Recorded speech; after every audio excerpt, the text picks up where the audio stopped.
아마 당신은 오늘 지구상에서 가장 발달한 문명 중 하나를 이미 지나쳤을 겁니다. 그저 발밑에 있었기 때문에 알아채지 못했을 뿐이죠. 당신이 당신의 일에 몰두하는 동안 수천의 존재들은 길을 닦고 화물을 옮기고 국경을 지키고 농작물을 기르고 가축을 돌보고 개별 참여자 한 명에게는 불가능해 보일 속도로 정보를 교환하고 있었습니다. 하지만 가장 이상한 점은 그것조차 아닙니다. 이 문명에는 대통령도 왕도 장군도 그 어떤 우두머리도 없습니다.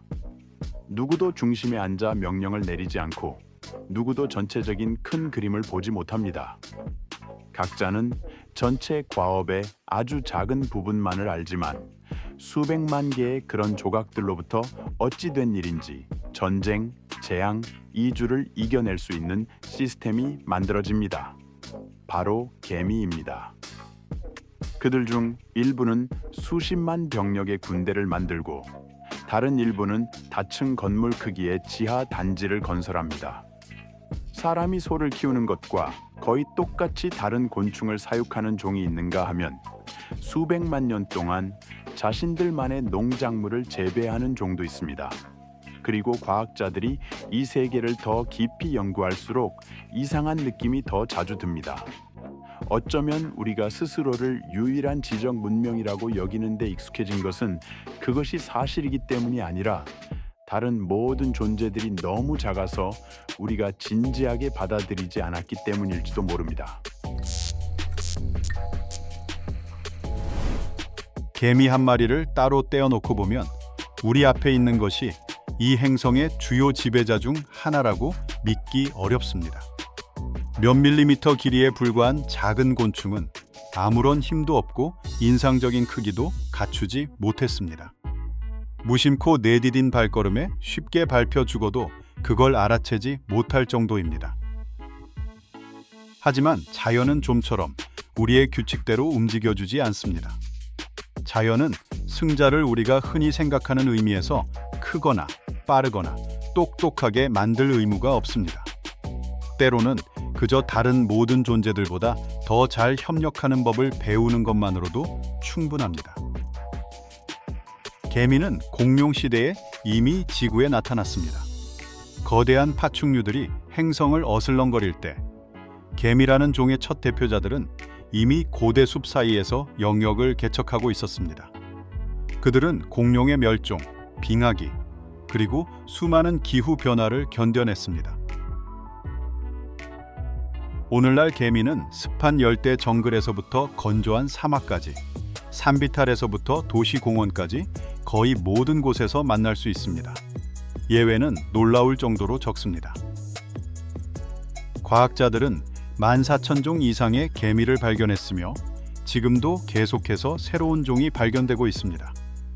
어떤 종은 바늘귀에 들어갈 만큼 아주 작은가 하면 어떤 종은 몇 센티미터에 달해 거의 무섭게 보일 정도입니다. 솔직히 말해서 개미 한 마리는 꽤나 보잘것없는 존재입니다. 뇌는 모래알보다 작고 미래에 대한 계획을 세우지도 못하며 개미집 전체가 어떻게 돌아가는지 이해하지도 못합니다. 그저 자신의 작은 임무를 수행할 뿐입니다. 이 이야기의 진정한 주인공은 개미 한 마리가 전혀 아닙니다. 진정한 주인공은 수천 혹은 수백만 개의 작은 몸들이 모여 이루어진 거대한 살아있는 유기체, 바로 군집입니다. 이런 개미집을 제대로 된 관점에서 바라보면 머릿속에 기묘한 생각이 하나 떠오릅니다. 어쩌면 개미 한 마리가 군집에게 갖는 의미는 세포 하나가 인체에 갖는 의미와 거의 같을지도 모른다는 생각 말입니다.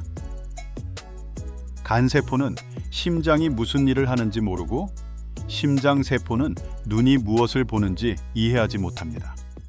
하지만 그 세포들이 함께 모여 하나의 인간을 이룹니다. 개미집에서도 이와 아주 비슷한 일이 일어납니다. 어떤 개미들은 먹이를 찾고 다른 개미들은 새끼를 돌보며 또 다른 개미들은 입구를 지킵니다. 건설자, 정찰병, 짐꾼, 심지어 청소를 전문으로 하는 개미까지 있습니다.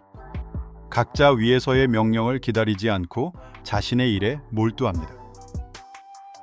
이 원리를 처음 이해하게 되면 새로운 의문이 생깁니다. 만약 군집을 이끄는 개체가 없다면 복잡한 상황에서는 누가 결정을 내리는 걸까요? 시장도 정부도 관제센터도 없는 거대한 도시를 상상해 보세요. 이런 조건에서 인간의 시스템은 금방 무너지고 말 겁니다. 하지만 개미는 수백만 년 동안이나 그렇게 살아왔습니다. 정찰 개미가 먹이를 발견하면 다른 개미들에게 좌표를 알리거나 팀을 꾸리지 않습니다. 대신 땅 위에 화학적 흔적을 남깁니다.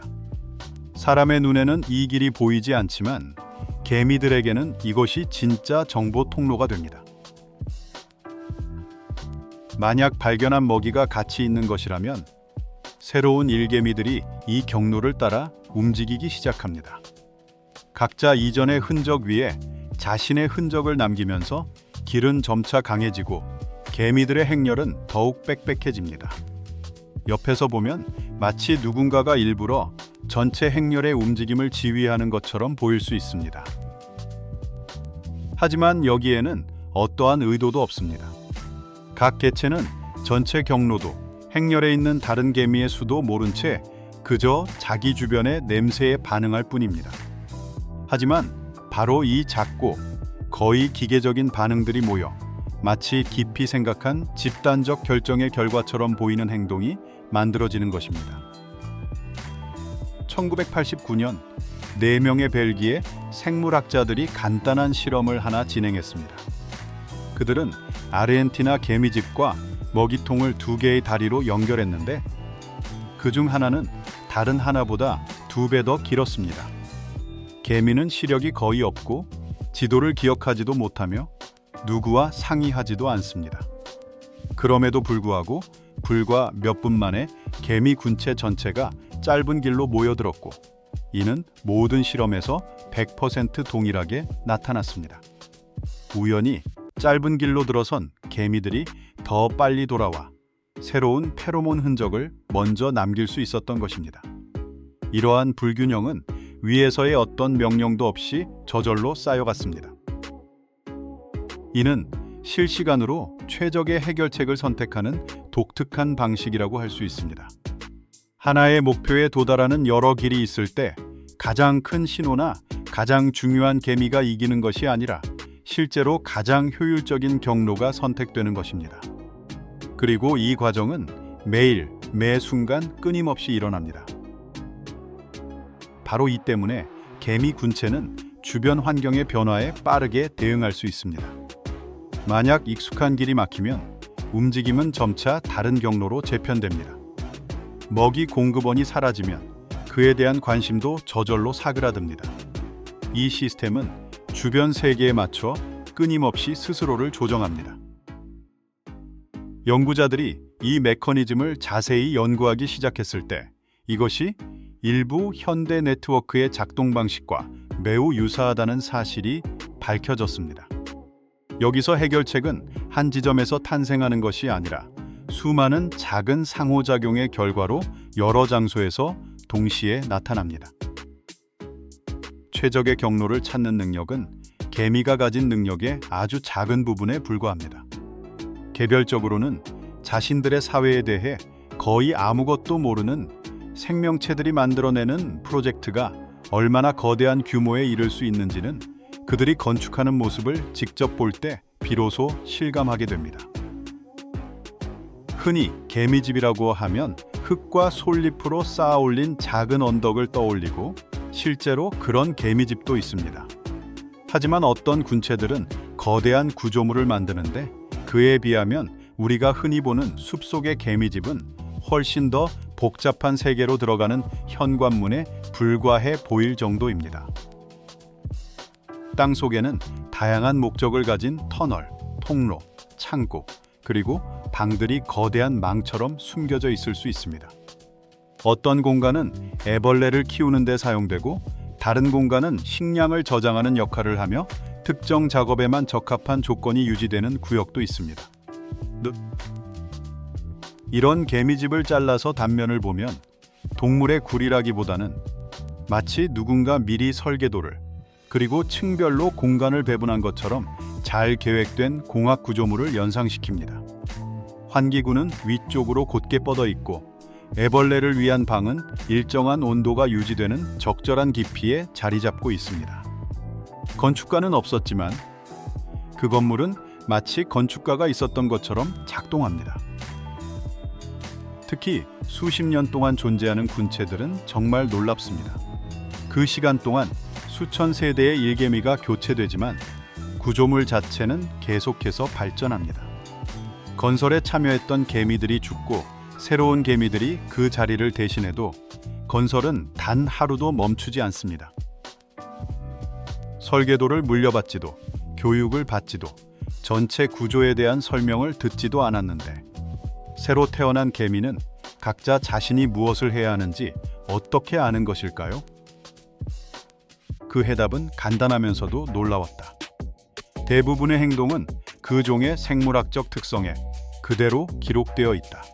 즉, 개미는 백지 상태로 태어나는 것이 아니라 수백만 년 동안 자연 선택에 의해 다듬어진 일련의 규칙들을 이미 가지고 태어난다. 이것은 지침서가 아니라 그 생명체의 본성 그 자체이다. 하지만 선천적인 프로그램만으로는 충분하지 않다. 개미들은 접촉, 냄새, 그리고 화학적 신호를 통해 서로 끊임없이 정보를 교환한다. 우리에게는 이런 시스템이 원시적으로 보일 수 있지만 개미들에게는 이를 통해 엄청난 수의 개체들의 행동을 조율할 수 있다. 때로는 개미 군집이 생각하는 것처럼 보일 때가 있다. 물론 군집에 단일한 뇌는 없지만 그 행동의 결과는 마치 어떤 공동의 지성이 배후에 있는 것처럼 보일 때가 있다. 그래서 일부 생물학자들은 개미집을 개별 곤충들의 집합이 아닌 하나의 유기체로 보아야 한다고 제안한다. 이 관점은 많은 것을 설명해 준다. 뇌 속의 개별 뉴런 역시 뇌 전체가 무슨 생각을 하는지 이해하지 못하며 생각이나 결정이라는 것이 전체적으로 무엇인지 알지 못한다. 하지만 수십억 개의 뉴런이 함께 모여 인식하고 결정을 내리고 행동할 수 있는 시스템을 만들어낸다. 개미의 경우에도 비슷한 그림이 그려진다. 이러한 특징은 위험한 상황에서 특히 두드러진다. 포식자가 군집을 공격하거나 서식지의 일부가 파괴될 때 수천 마리의 개체들이 거의 동시에 행동하기 시작한다. 정보는 연쇄적으로 퍼져나간다. 한 개미가 주변 환경의 변화에 반응하면 다른 개미가 그리고 또 다른 개미가 이어서 반응한다. 하지만 정보 전달 속도가 매우 빨라서 짧은 시간 안에 군집 전체의 행동이 바뀐다.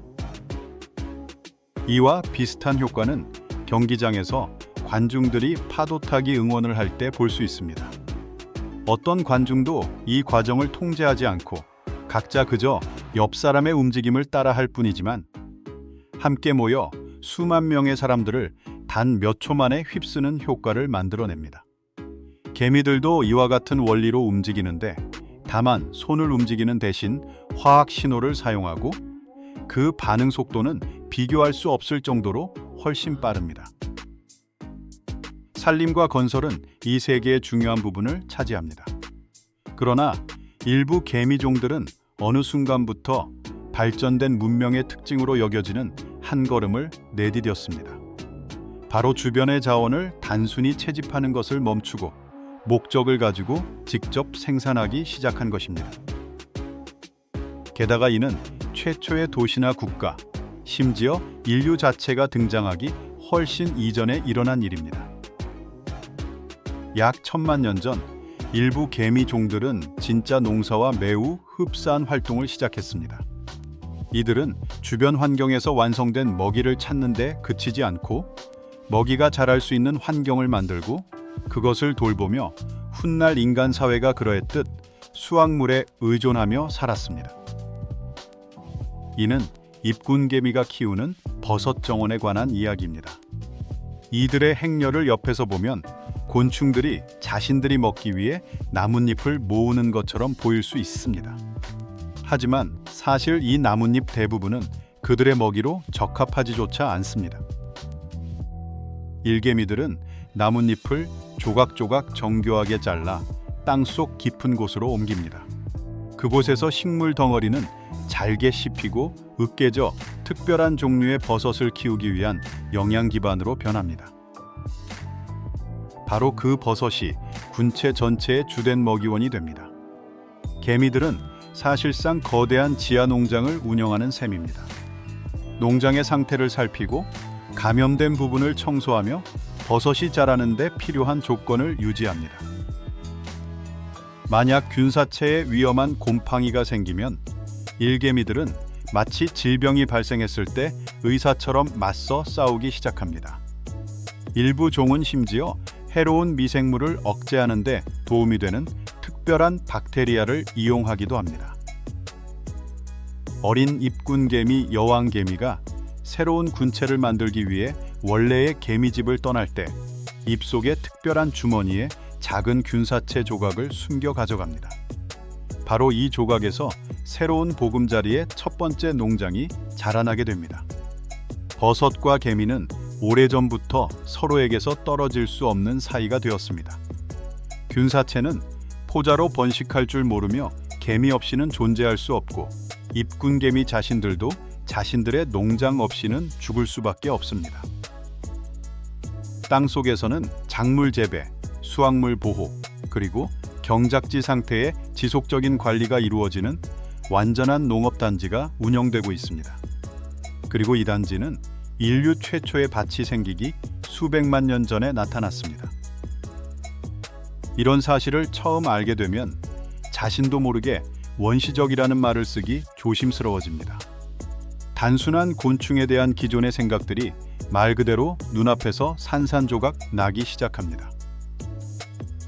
농업이 그들의 유일한 경제 활동은 아니었습니다.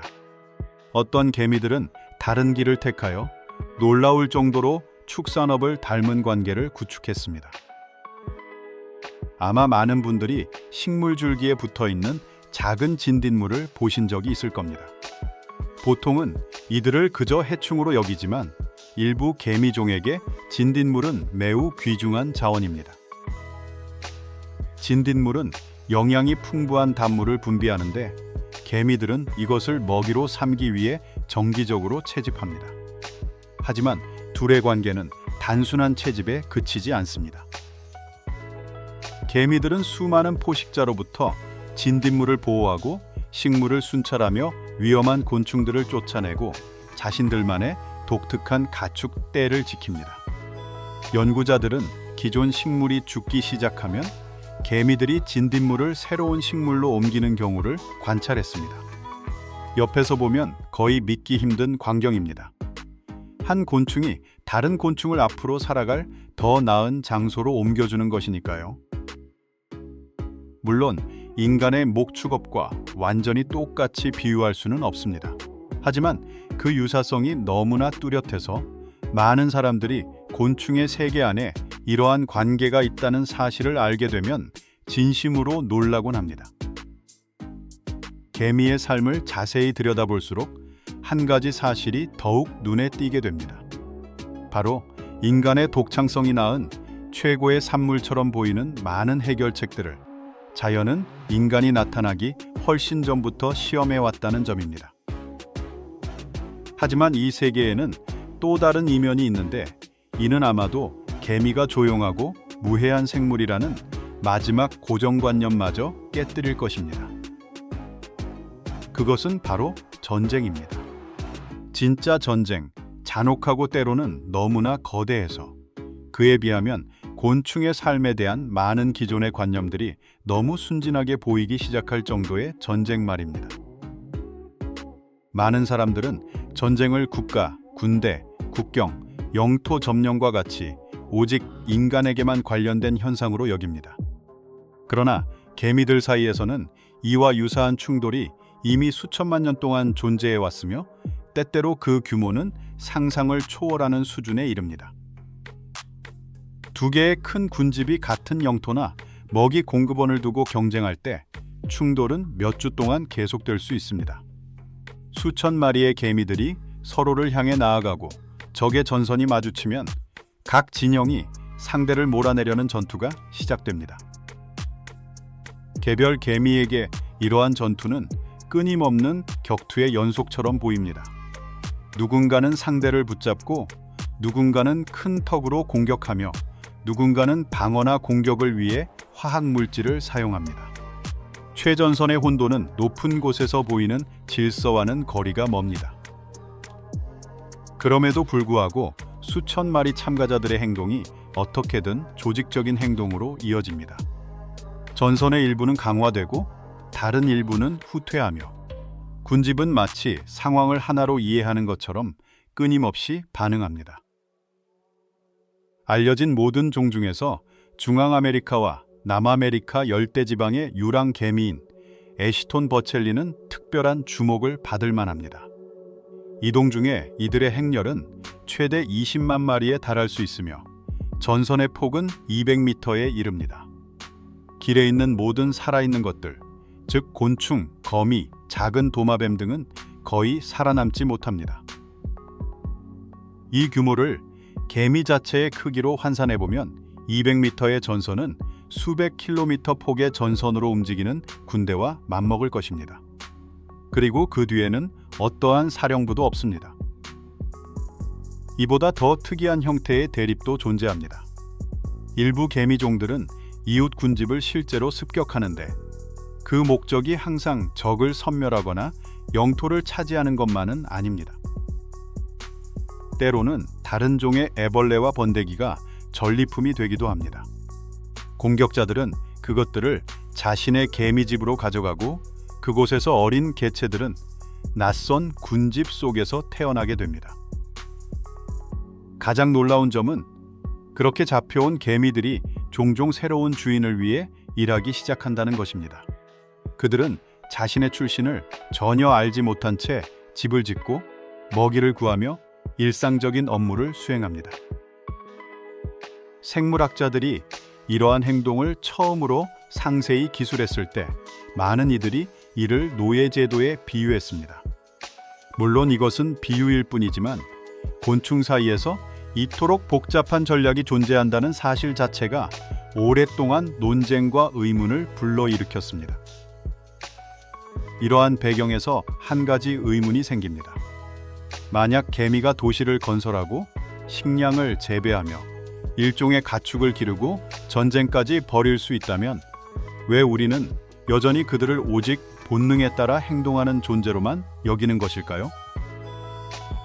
오랫동안 그 답은 명백해 보였습니다. 개미에게는 인간이 생각하는 의미의 지성이 없기 때문이라는 것이었죠. 언어도 문화도 과학도 없고 미래에 대한 의식적인 계획도 없으니 이 모든 복잡성은 순전히 본능으로 설명되어야 한다는 생각이었습니다. 적어도 불과 얼마 전까지만 해도 다들 그렇게 믿었습니다. 하지만 그 후 과학자들이 수행한 여러 실험의 결과는 개미 군집을 다른 시각으로 보게 만들었습니다. 연구자들은 더 이상 본능을 지닌 개체 하나하나가 아니라 복잡한 문제를 해결하는 시스템 전체의 능력에 관심을 갖기 시작했습니다. 개미 집단은 개체 하나만으로는 도달할 수 없는 해결책을 찾을 수 있다는 사실이 드러났습니다. 심지어 이러한 집단적 결정의 효율성이 때로는 너무나 높아 공학자, 수학자, 컴퓨터 시스템 전문가들까지 관심을 갖기 시작했습니다. 그리고 여기서 이야기는 예상치 못한 방향으로 전환됩니다. 이제부터는 개미 자체에 대한 이야기라기보다 우리 자신에 대한, 그리고 왜 우리가 발밑에서 흔히 무시하던 생물들로부터 아이디어를 점점 더 엿보게 되었는지에 대한 이야기가 될 것이기 때문입니다. 1992년 벨기에의 수학자 마르코 도리고는 박사 학위 논문을 발표했습니다. 그는 3년 전 동료들이 진행했던 바로 그 다리 실험에서 영감을 얻었습니다. 도리고는 페로몬 흔적 원리를 가져와 개미 군집 최적화라 불리는 최적화 알고리즘으로 발전시켰습니다. 과제는 모든 배달원이나 물류 전문가가 직면하는 문제와 같았습니다. 수천 가지 가능한 경로 중에서 어떻게 가장 좋은 길을 빨리 찾을 것인가 하는 것이었죠. 이 알고리즘은 개미가 먹이를 찾아가는 길을 선택하듯이 모든 경우의 수를 다 확인하지 않으면서도 기존의 방식들이 부러워할 만한 정확성으로 과제를 해결했습니다. 이 접근법은 매우 생산적인 것으로 입증되어 오늘날 개미 알고리즘은 물류 분야를 훨씬 뛰어넘어 통신 네트워크 설계, 로봇 군집 제어, 실시간 배송 경로 최적화 등 다양한 분야에 적용되고 있습니다. 몇 밀리미터 크기의 곤충이 가장 현대적인 컴퓨팅 시스템의 모델이 된 것입니다. 각자 전체 과제의 아주 작은 일부만 알고 있는 한 무리의 사람들을 상상해 보십시오. 언뜻 보기에 이런 시스템은 제대로 작동하지 않을 운명인 것 같지만 때로는 바로 이 정보의 분산이 시스템을 안정적으로 만듭니다. 즉, 한 구성원이 사라져도 나머지 구성원들은 계속해서 작업을 이어갑니다. 바로 이런 이유로 많은 대규모 개미집이 아주 오랫동안 존재할 수 있습니다. 그 시간 동안 수많은 세대의 일개미들이 교체됩니다. 즉, 첫 번째 터널을 만들었던 개미들은 오래전에 사라졌지만 군집 자체는 계속해서 살아가고 발전합니다. 어느 순간 일부 연구자들은 불편한 질문을 던지기 시작했습니다. 도대체 무엇이 문명을 문명으로 만드는가? 뇌의 크기인가? 기술의 존재인가? 아니면 수많은 참여자가 단일한 전체처럼 행동하고 재앙을 이겨내며 각 개별 참여자의 운명과 상관없이 계속해서 발전해 나가는 능력인가? 만약 마지막 정의를 받아들인다면 개미는 지구상의 대부분의 생물보다 이 테스트를 더 자신 있게 통과합니다. 물론 개미의 세계와 인간의 문화 사이에는 거대한 간극이 존재합니다. 개미는 책을 쓰지도 망원경을 만들지도 자신의 본성에 대해 질문하지도 않습니다. 이는 우리가 상상하던 그런 문명이 아닙니다. 하지만 이들의 사회 조직에만 초점을 맞춰보면 이야기는 훨씬 더 흥미로워집니다. 우리 앞에는 분업, 복잡한 거주지 건설, 집단적 의사결정, 그리고 대규모 군집의 장기적 존속을 터득한 생명체가 있습니다. 이 모든 것을 전체적인 큰 그림을 볼 능력도, 단 한 명의 통솔자도 우리가 아는 의미의 언어도 없이 해냅니다. 아마 이 주제 전체에서 가장 중요한 것은 어느 한 가지 개별적인 사실이 아니라 그 과정에서 인식이 어떻게 변하는가일 것입니다. 거의 모든 새로운 발견은 개미에게 단순하다는 말을 붙이는 것이 얼마나 부적절한지를 계속해서 깨닫게 했습니다. 우리는 주변 세계를 우리 자신의 잣대로 평가하는 데 익숙합니다. 큰 것은 중요해 보이고 작은 것은 하찮아 보입니다. 하지만 자연은 그런 생각에 전혀 관심이 없으며 오직 결과에만 흥미를 보일 뿐입니다. 그리고 그 결과가 우리 눈앞에 있습니다. 몇 밀리미터 크기의 생명체가 지구 거의 전체에 퍼져 살며 공룡과 빙하기, 그리고 수많은 환경 변화 속에서 살아남았습니다. 그러기 위해 이들에게는 거대한 뇌도 복잡한 기술도 이 모든 것을 위에서 내려다보는 단 한 명의 지도자도 필요하지 않았습니다. 다음에 우연히 나무 근처나 아스팔트 균열 사이로 난 개미 행렬에 시선이 닿거든 잠시 멈춰서 보십시오. 어쩌면 당신 앞에 그것은 그저 제 할 일 하러 바삐 가는 곤충의 행렬이 아닐지도 모릅니다. 여기 지구상에서 가장 오래되고 성공적인 문명 중 하나가 있습니다. 이 문명은 우리보다 훨씬 오래전부터 존재해 왔으며 지금도 우리 곁에 존재합니다. 어쩌면 이 문명은 이미 공룡과 빙하기, 그리고 수많은 기후 변화를 이겨냈듯이 앞으로 많은 인류 문명보다도 더 오래 살아남을지 모릅니다.